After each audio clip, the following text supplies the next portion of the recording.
ಪ್ರೀತಿಯ ವೀಕ್ಷಕರಿಗೆ ಶಂಕರಾನಂದ ಟಿವಿಗೆ ಸ್ವಾಗತ ಸುಸ್ವಾಗತ.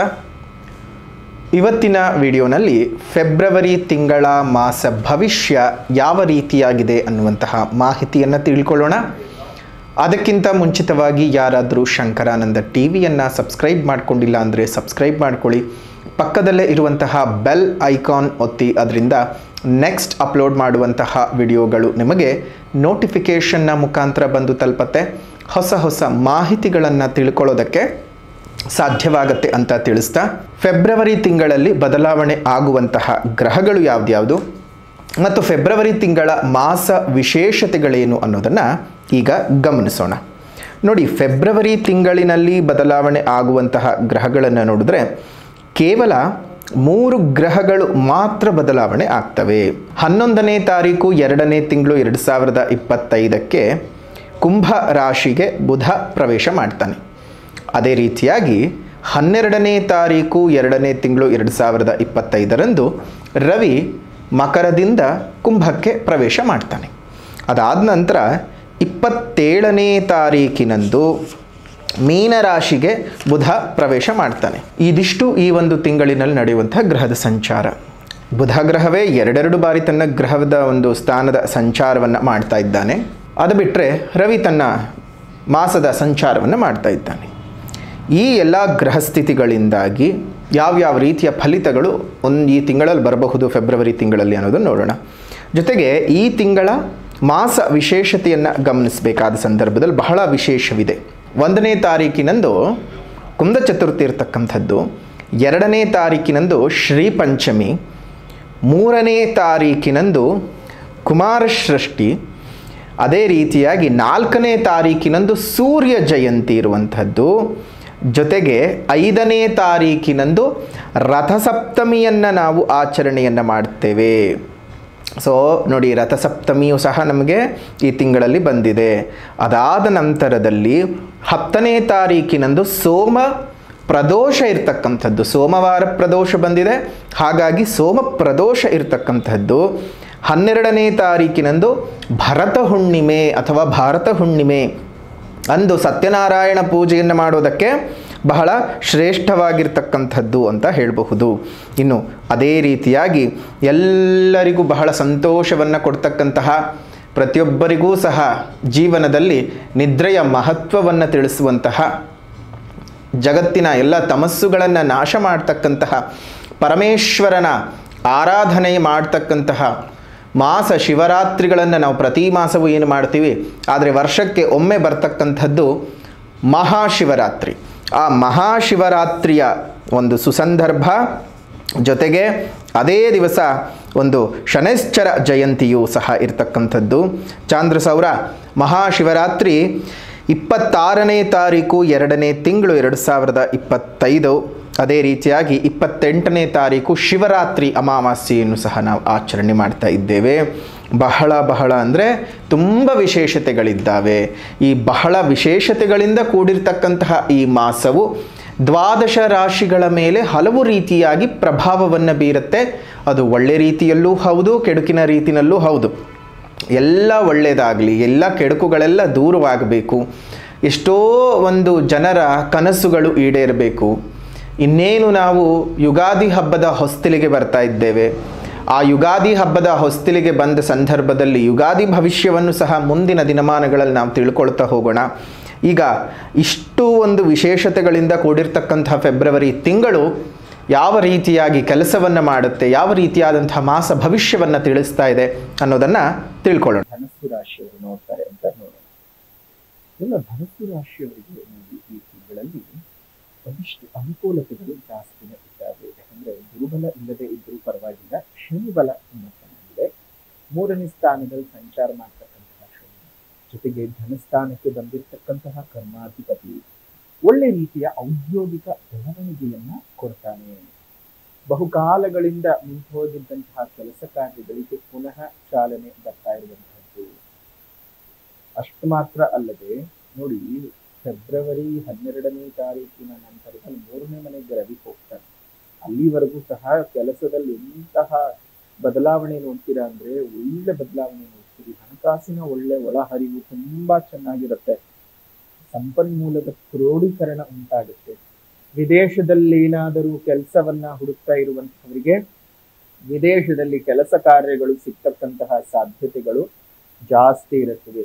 ವಿದ್ಯಾಭ್ಯಾಸಕ್ಕಾಗಲಿ ಅಥವಾ ಕೆಲಸದ ಮೇಲಾಗಲಿ ನೀವು ಬೇರೆ ದೇಶಗಳಿಗೆ ಹೋಗುವಂತಹ ಚಾನ್ಸಸ್ ಜಾಸ್ತಿ ಇದೆ ಧನಸ್ಸು ರಾಶಿಯವರಿಗೆ ಈ ಒಂದು ತಿಂಗಳಲ್ಲಿ. ಅಷ್ಟು ಮಾತ್ರನೇ ಅಲ್ಲದೆ ವಾಹನಗಳಿಂದ ಬಹಳ ಲಾಭಗಳನ್ನ ನೀವು ನೋಡ್ಬೇಕಾಗುತ್ತೆ. ತುಂಬಾ ವರ್ಷಗಳು ನಿಮ್ಮ ಒಂದು ಕನಸನ್ನ ಸಾಕಾರ ಮಾಡ್ಕೊಳ್ಳೋದಕ್ಕೆ ಕಾಯ್ತಾ ಇರ್ತೀರಿ. ಆ ಸಾಕಾರ ಮಾಡ್ಕೊಳ್ಳತಕ್ಕಂತಹ ಸಂದರ್ಭದಲ್ಲಿ ನಿಮಗೆ ಈ ಒಂದು ವಿಚಾರ ಅನುಕೂಲತೆಗಳು ತಂದುಕೊಡುತ್ತೆ. ಏನು ಮಾಡಿದ್ರೂ ಸಹ ನಿಮಗೆ ಈ ಒಂದು ತಿಂಗಳಲ್ಲಿ ಬಹಳ ಯಶಸ್ಸು ಹೆಚ್ಚಿಗೆ ಇದೆ. ಕಾರಣ ಶನಿ ಅನುಗ್ರಹ, ರವಿ ಅನುಗ್ರಹ, ಬುಧ ಅನುಗ್ರಹ ಎಲ್ಲವೂ ಸಹ ಚೆನ್ನಾಗಿ ಇರ್ತಕ್ಕಂತಹದ್ದು. ಜೊತೆಗೆ ಕುಜನ ಅನುಗ್ರಹವೂ ಸಹ ಒಳ್ಳೆ ಫಲಗಳನ್ನೇ ಕೊಡ್ತಾ ಇದೆ. ಯೋಚನೆ ಮಾಡುವಂತಹ ಅವಶ್ಯಕತೆ ಇಲ್ಲ. ಇನ್ನು ಭೂಮಿಗಳನ್ನ ಕೊಂಡುಕೊಳ್ಳುವಂತಹ ವಿಚಾರದಲ್ಲಿ ಲಾಭಗಳನ್ನ ನೀವು ಗಮನಿಸಬಹುದು. ಕೃಷಿ ಮಾಡ್ತಾ ಇರುವಂತಹವರಿಗೆ, ಬೇಸಾಯ ಮಾಡ್ತಾ ಇರ್ತಕ್ಕಂಥವರಿಗೆ, ತೋಟಗಾರಿಕೆಯಲ್ಲಿ ಗುರುತಿಸಿಕೊಂಡಿರ್ತಕ್ಕಂಥವರಿಗೆ, ಕೃಷಿ ಉತ್ಪನ್ನಗಳ ಮಾರಾಟಗಾರರಿಗೆ ಹೆಚ್ಚಿನ ಲಾಭಗಳ ನಿರೀಕ್ಷೆಯನ್ನು ಸಹ ನೀವು ಈ ಒಂದು ತಿಂಗಳಿನಲ್ಲಿ ಮಾಡುವ ಚಾನ್ಸಸ್ ಜಾಸ್ತಿ ಇದೆ. ಹೊಸ ವಾಹನ ಖರೀದಿಯ ಯೋಗ, ವಾಹನಗಳಿಂದ ಲಾಭಗಳು. ಅಷ್ಟು ಮಾತ್ರ ಅಲ್ಲ, ನೂತನ ಆಭರಣಗಳನ್ನ ಕೊಂಡುಕೊಳ್ತಕ್ಕಂತಹ ಸಂದರ್ಭಗಳು ಸಹ ನಿಮಗೆ ಈ ಒಂದು ತಿಂಗಳಿನಲ್ಲಿ ಬರುತ್ತೆ.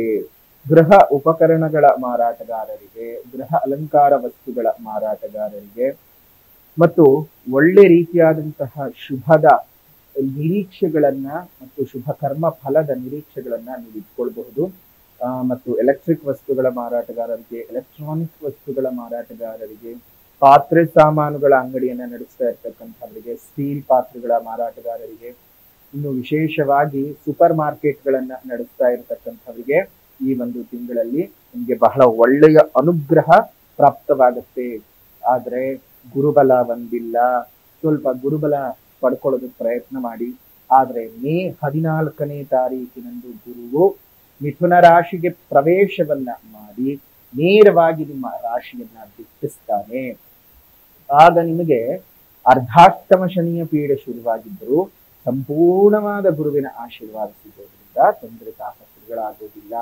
ಹಾಗಾಗಿ ಮೇ 14ನೇ ತಾರೀಕಿನಂದೇ ಇನ್ನಷ್ಟು ಹೆಚ್ಚಿನ ಗುರುಬಲದ ವೃದ್ಧಿಗಾಗಿ ಗುರುವಿನ ಸಂಪೂರ್ಣ ಕೃಪಾಶೀರ್ವಾದ ನಿಮ್ಮ ಮೇಲೆ ಆಗಬೇಕು. ಗುರು ಕೊಡ್ತಕ್ಕಂತಹ ಸಂಪೂರ್ಣ ಶುಭ ಫಲಗಳು, ಆಯುಷ್ಯ, ಆರೋಗ್ಯ, ಪದವಿ, ಐಶ್ವರ್ಯ, ಸಂತಾನ, ವಿವಾಹ, ಜೀವನದಲ್ಲಿ ಅಭ್ಯುದಯ, ಬೆಳವಣಿಗೆ ಎಲ್ಲವನ್ನೂ ಸಹ ನೋಡೋದಕ್ಕೆ ಸಾಧ್ಯವಾಗಬೇಕು ಅಂತ ಹೇಳಿದ್ರೆ ಗುರುವಿನ ಸಂಪೂರ್ಣವಾದ ಆಶೀರ್ವಾದವನ್ನ ಪಡೆದುಕೊಳ್ಳಬೇಕು. ಆ ಸಂಪೂರ್ಣವಾದ ಆಶೀರ್ವಾದವನ್ನ ಪಡೆದುಕೋಬೇಕು ಅಂತಂದ್ರೆ ದಿನಾಂಕ 14ನೇ ತಾರೀಕು 5ನೇ ತಿಂಗಳು 2025 ಗುರು ಸಂಚಾರ ಬದಲಾವಣೆ ಆಗ್ತಾ ಇರುವಂತಹ ದಿನದಂದೇ ನಾವು ವಿಶೇಷವಾದ ಯಾಗವನ್ನ ಮಾಡ್ತಾ ಇದ್ದೇವೆ. ಹಾಗಾಗಿ ಆ ಯಾಗ ಮಾಡುವ ಸಂದರ್ಭದಲ್ಲಿ ನಿಮ್ಮ ಹೆಸರು, ರಾಶಿ, ನಕ್ಷತ್ರ, ಗೋತ್ರವನ್ನ ನೀವು ಈಗಲೇನೆ ಕಳಿಸಿ ಬುಕ್ ಮಾಡಿಕೊಂಡ್ರೆ ಅವತ್ತಿನ ವಿಶೇಷವಾದ ದಿನದಂದು ನಿಮ್ಮ ಹೆಸರಿನಲ್ಲಿ ಪೂಜೆ ನಡೆಯುತ್ತೆ. ಆ ನಡೀತಕ್ಕಂತಹ ಪೂಜೆಯು ನಿಮ್ಮ ಜೀವನದಲ್ಲಿ ಒಳಿತನ್ನ ಮಾಡಿಕೊಡುತ್ತೆ. ಪೂಜೆ ನಂತರದಲ್ಲಿ ರಕ್ಷಾ ಪ್ರಸಾದವನ್ನ ಗುರು ರಕ್ಷಾ ಕವಚ, ಅದೇ ರೀತಿಯಾಗಿ ನಿಮಗೆ ಗುರು ರಕ್ಷೆ ಇರ್ತಕ್ಕಂತಹ ಅಕ್ಷತೆ ಇದೆರಡೂ ಸಹ ಬಂದು ನಿಮ್ಮ ಮನೆಗೆ ತಲುಪತ್ತೆ. ಅದರಿಂದ ನೀವು ಹೆಚ್ಚಿನ ಶುಭದಾಯಕವಾದ ಲಾಭಗಳನ್ನ ನೀವು ನೋಡಬಹುದು. ಒಳ್ಳೆಯ ಪರಿಹಾರವೂ ಸಹ ನಿಮಗೆ ಸಿಗುತ್ತೆ. ಗುರುಬಲದೊಂದಿಗೆ ಗುರು ಇನ್ನಷ್ಟು ಶುಭದಾಯಕನಾಗೋದ್ರಿಂದ ನಿಮಗೆ ಇನ್ನಷ್ಟು ಹೆಚ್ಚಿನ ಅನುಗ್ರಹ ಉಂಟಾಗುತ್ತೆ. ಶನಿ ಬಲ ಬೇರೆ ಇರೋದಿಲ್ಲ. ಗುರುವನ್ನ ಇನ್ನಷ್ಟು ಸ್ಟ್ರಾಂಗ್ ಮಾಡ್ಕೊಂಡು ಜೀವನ ಮುಂದುವರಿಸಿ. ಅದಕ್ಕೆ ಶುಲ್ಕ 333 ರೂಪಾಯಿಗಳಿರುತ್ತೆ. ಕಟ್ಟಿ ನೀವು ಬುಕ್ ಮಾಡ್ಕೊಳ್ಳಿ. ಇನ್ನು ಈ ಒಂದು ತಿಂಗಳಲ್ಲಿ ನಾವು ಆಗ್ಲೇ ಹೇಳಿದ ಹಾಗೆ ವಿದೇಶ ಪ್ರವಾಸದ ಯೋಗ, ಪ್ರಯಾಣದ ಯೋಗ, ಅಲಂಕಾರಕ ಸಾಧನಗಳ ವ್ಯಾಪಾರಿಗಳಿಗೆ ಅಧಿಕ ಧನಲಾಭಗಳು ಬರ್ತಕ್ಕಂಥದ್ದು, ಶುಭ ಕಾರ್ಯಗಳು, ಧಾರ್ಮಿಕ ಕಾರ್ಯಗಳು ನಿಮ್ಮ ಜೀವನದಲ್ಲಿ ನಡೆಯುತ್ತೆ. ವಂಶಾಭಿವೃದ್ಧಿಯ ಯೋಗ ಈ ಒಂದು ತಿಂಗಳಲ್ಲಿ ಇರ್ತಕ್ಕಂಥದ್ದು. ನೋಡಿ, ಕುಲ ಉನ್ನತಿಯಾಗಬೇಕು, ಕುಲ ಅಭಿವೃದ್ಧಿಯಾಗಬೇಕು ಅಂತ ಹೇಳಿದ್ರೆ ಅಲ್ಲಿ ವಂಶಕ್ಕೆ ಕುಡಿಗಳ ಸೇರ್ಪಡೆಗಳು ಆಗ್ತಾ ಇರಬೇಕು. ಆ ರೀತಿಯಾಗಿ ಆಗೋದೆಲ್ಲ ಆಗತ್ತೆ.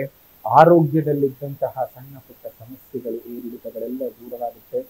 ಅನುಗ್ರಹ ಜಾಸ್ತಿ ಇದೆ ಈ ಒಂದು ತಿಂಗಳಲ್ಲಿ. ನಿಮಗೆ ಯೋಚನೆ ಮಾಡೋದು ಬೇಡ. ಷಷ್ಠಗುರುವಿನ ಪ್ರಭಾವ ಸಣ್ಣ ಪುಟ್ಟ ಅನಾರೋಗ್ಯಗಳು ಇದ್ದಕ್ಕಿದ್ದ ಹಾಗೆ ತಲೆನೋವು ಬರೋದು, ಮೈಗ್ರೇನ್ ತರ ಹಿಡ್ಕೊಂಡಂಗಾಗೋದು, ಇಲ್ಲ ಅಂತ ಹೇಳಿದ್ರೆ ಮೈ ಕೈ ಸುಸ್ತು ಒಡ್ತ ಈ ರೀತಿ ಬರುವಂತದ್ದು ಇರಬಹುದು.